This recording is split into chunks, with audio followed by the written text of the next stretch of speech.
What's up, guys? Got something to try out and thought I'd give y'all a little preview of it because I have an idea. Well, it's an idea I want to test, so maybe that'd be make it more like a theory, but it's going to be a secret for a little while. What I got is this right here. So in case you can't tell,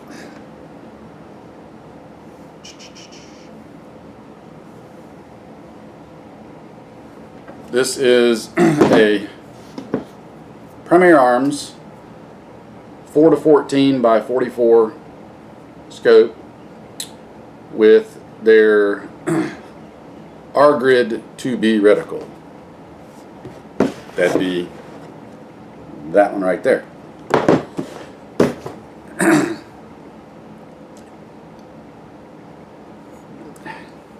don't even know where to start on this thing. I have owned some really nice scopes in the past.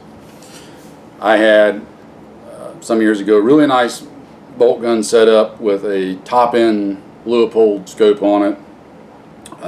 I've shot my friends' guns with Night Force and Swarovski, so I've used some pretty decent glass in the past.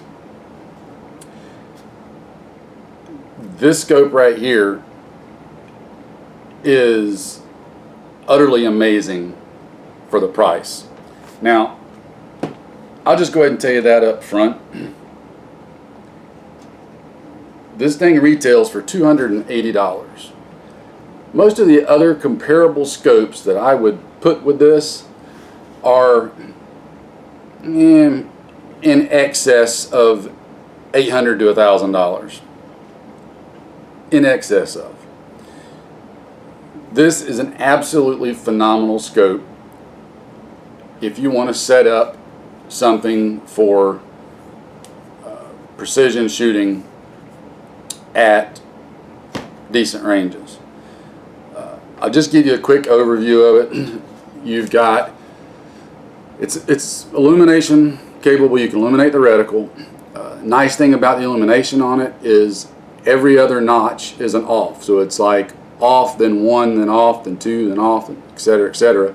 And you can go either direction. So on the off setting right here, if I turn it one click one way, it's on a 1. One click the other way, it's on 6. That makes it nice. You don't have to roll all the way through the dial to get where you want to go. It's a lot shorter distance to travel. You've got your magnification ring right here, which I like. It's stiff enough that it won't get turned real easy just by being bumped, but it's not so stiff that you just gotta like monkey fist it to try to get it to turn. There is a screw right here so that you can put a lever on there if you so desired. You've of course got your focus ring at the back. You've got your parallax adjustment right here, which goes from 15 yards all the way out to 1,000 yards and then infinity. 10 yards all the way out to 1,000 and infinity. Your windage and elevation adjustments, I really like this. They are, there's no external caps on them. You've just got your turrets, but you've got all your, let's see if that'll show in there. All your corresponding marks visible.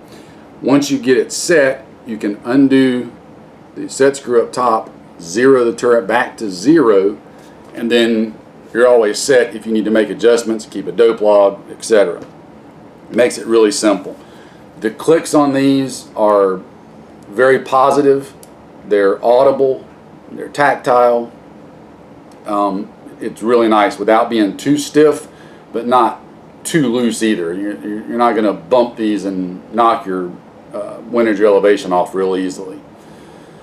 Other than that, it's got really nice glass on it. It's not a giant field of view per se, but it's not real small either. It's kind of a good balance in the middle. I would suspect to kind of keep the price where it's a doable price, because when you start jacking up the field of view and all that stuff, you start changing how much it costs to make the optic, all that kind of stuff. Anyway, not going to drag this one on. I just wanted to show you all this. I've got an idea, like I said in the beginning, that I want to test out. I've got to look into a few things and see what I can come up with, and once I've got everything, I will get back to you and let you know. So stay tuned for that. Just wanted to give you a little quick preview of the scope. I guess I should probably talk about the reticle real quick before I let you go. This is the 2B R-grid reticle. That'll focus in. I know the lighting's probably pretty bright, but can you see that? So you've got all your holdovers, your rangefinder, your ACSS type horseshoe with a chevron for your center aiming point, which I absolutely love. This will be real easy to do your range finding with, your holdovers, etc., without ever having to adjust the turrets on it for the most part. So illumination on it's good. It's not like super magnificent bright on the highest setting, but it's bright enough I can see it in here with all these bright lights. But I think guys get too wrapped around that point maybe too often, because in daylight I'm not going to need the reticle illuminated. Probably won't even want it illuminated. I want that crisp black etched reticle that I can see. The only time I'd really want the illumination is if it's in lower light where I can still see the target, but I'm having a hard time seeing my reticle. That's when that illumination would come in, and then you don't want a lot of bright illumination. You want a very mild illumination, just enough you can see your reticle. Anyway, more on this when I get everything together, so stay tuned for that. Don't know how long it's going to take, but I'm going to try to make it happen sooner rather than later. It just depends on a few things. So, catch you another one, guys. Take care. We'll see you later.